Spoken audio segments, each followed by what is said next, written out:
I've been pondering why presuppositionalists prefer the endless repetition and the round and round discussions that conversation often devolves into versus formal debates.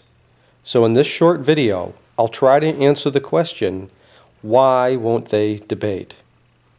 After all, a Christian apologist is a person who offers a rational defense of their Christian faith.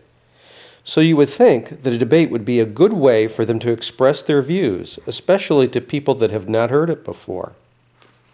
Now, I did have a debate in June of 2012 with the Christian presuppositional apologist Cy ten Bruggencate, but I suspect that had I had any previous experience with presuppositionalism, he would not have debated me.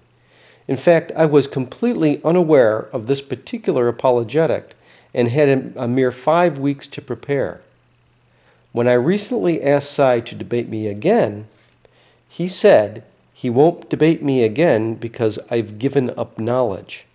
However, he did ask me to have a conversation with him that we both recorded. Why a conversation and not a debate? Well, for one, debates are structured, typically with blocks of time allotted to each side to establish their positions.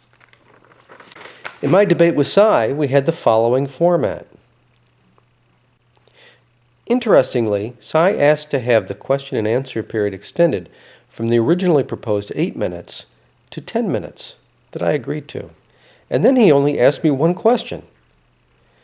But the structured format of the formal debate ensures equal time and typically enough time for each side to make a clear argument. This is especially important when dealing with such esoteric fields as epistemology, the study of knowledge, with which few of the listeners have much acquaintance. Second, conversations, whether one-on-one or between groups, differ from debates precisely because of their lack of structure. There simply isn't any block of time available to make complex arguments. More importantly, someone skilled in the art can control the conversation to stay on the subjects they want to talk about.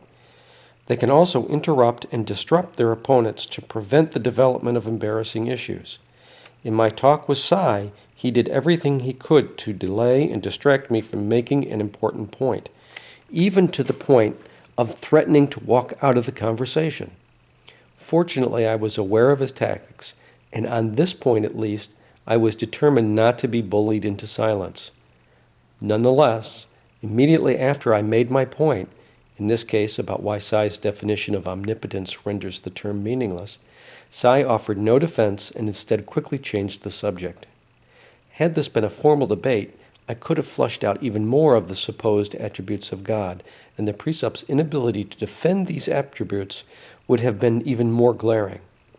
As with my debate with Cy last June, the presuppositionalist would be reduced to simply preaching with his thinly veiled threats of eternal torture, while moving away from his stated purpose of making a rational defense of his faith. So clearly, presuppositionalists refuse to engage in formal debates with anyone familiar with their positions because they fear, 1. A structured, leveled format that allows the clear expression of ideas, and 2. Their inability to bully, harass, and ultimately control their opponent and the conversation. The other point to realize is that controlling the conversation and harassing their opponents with misleading questions is designed specifically to make the non-believer look like they have no rational basis to know anything, and thereby make the Christian position seem reasonable by comparison. In this sense, it's the classic argument from ignorance. In other words, the presuppositionalist can't imagine how the non-believer can make sense of anything, and therefore their Christian God must be the answer. This is probably the most common logical fallacy used by Christians. Still, I am hopeful that someday some presuppositionalists will have the confidence in their apologetic to engage me in a formal debate. I'll gladly travel anywhere in North America for the opportunity.